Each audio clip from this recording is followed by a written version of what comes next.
Hey everyone, Terry at Lithos and Lasers, and there's always a lot of talk about Whiteboard. And the Home Depot stuff I've never had really good luck with. The Lowe's Whiteboard is awesome. However, there's different kinds. So first, you're not going to find it here where you find all this other wood. I mean, they don't have a great selection of wood for your laser here anyway. Home Depot's got them beat on that.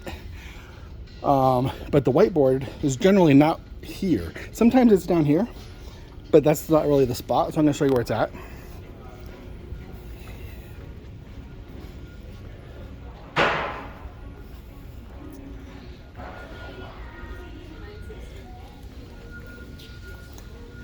So this is the stuff.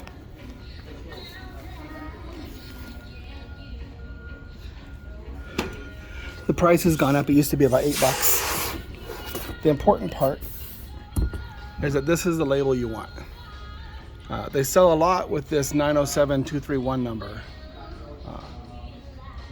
But what you want is the one with this label that's 0.118 thick.